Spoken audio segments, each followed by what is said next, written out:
Princess Shane Ambor from Caloocan. Hi, Princess. Diba? Hi. How are you today? Kamusta ka? Good po. Nakahinga ka na naman, luwag.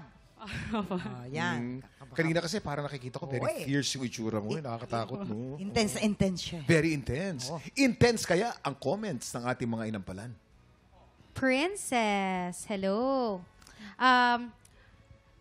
Ang ganda ng simula mo. Ang ganda ng tindig mo. Parang, hindi ako nakagalaw dito kasi nakatitig ako sa'yo. Parang, nagkwento ka talaga eh. Nandun yung puso. Ang ganda ng dynamics mo. Doon lang siguro sa part ng Eternity, parang feeling ko nakulangan lang ng preparation. Nagulat lang. Bigla lang. So, sana mas relaxed ang pag-atake mo doon. And then, gusto ko yung range mo. Mataas ang boses mo. But,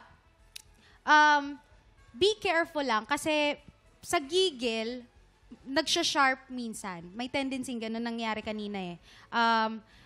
Also, hindi big sabihin na itong kantang to ay mataas. Hindi siya dapat, hindi naman necessary. Yon, hindi siya necessary na lahat ay itataas at itataas mo. Okay? Maganda din sa performance yung, wow, ang taas, tas biglang kakalma. Relax lang pakinggan. Hindi yung lahat ay andito. Okay lang siguro kung gusto mong baliin, itaas mo, pero make sure na pulido, masasapul lahat. At hindi, ingatan mo ang vocal cords mo dahil kapag hindi mo nagamit yung tamang technique and placement, ay baka sakaling ma-strain pa ang vocal cords mo. Okay? Yan ang puhunan mo, ingatan mo. Yun lang, Princess. Thank you po. Hi, Princess Shane. That's a very big song, One Moment in Time. Yung umpisa mo pa lang, sobrang commanding na. Tama nga si Hana, kahit ako, napatigil ako eh. Hindi ko nga kaagad na hawakan yung pen ko. As in, talaga napatitig ako sa'yo. And yung ang taas ng intensity mo sa umpisa pa lang. And I really love that about your performance. And dun nga sa part na Eternity, kulang yung preparation mo.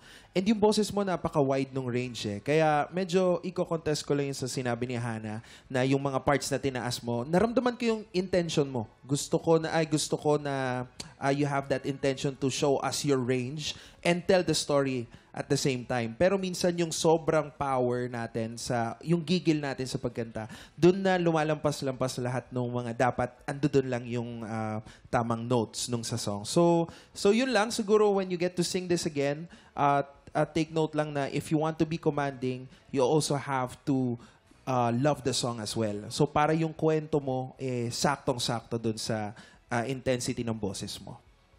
Yun lang. Thank you po. Yung simula mo, Princess Shane, maayos, maganda. Maganda yung control. Nung pagdating natin sa second stanza, yung putol mo, medyo marami masyado.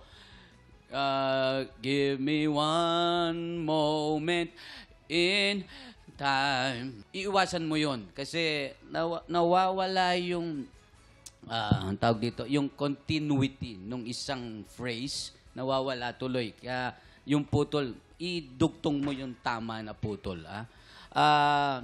Pagdating natin dito sa last part, yung mga dulo na when I'm racing with destiny, kinukulot mo ron, dun siya na medyo hindi nahihit. Lahat yung parts na to, yung I will be, nung kinukulot mo, dalawang I will be, and then sa dulo rin, I will be free. Medyo na hindi lang siya nasasapul. Siguro, masyado niyang naididiin, no? Masyadong naididiin, relax ng konti dun sa mga parts na yun. Although alam ko talagang dun ka na dapat bibira,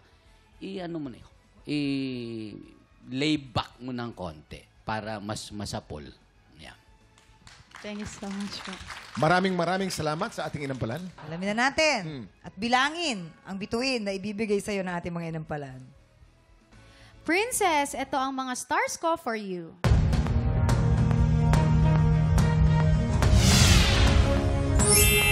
Three stars. Princess Shane, ang stars mo today ay... 3 stars din ang binigay ni Renz.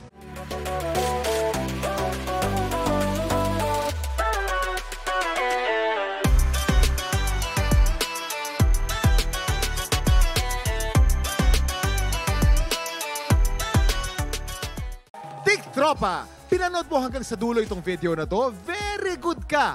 For more happy time, watch more TikTok Clock videos on our official social media pages and subscribe to GMA Network official YouTube channel.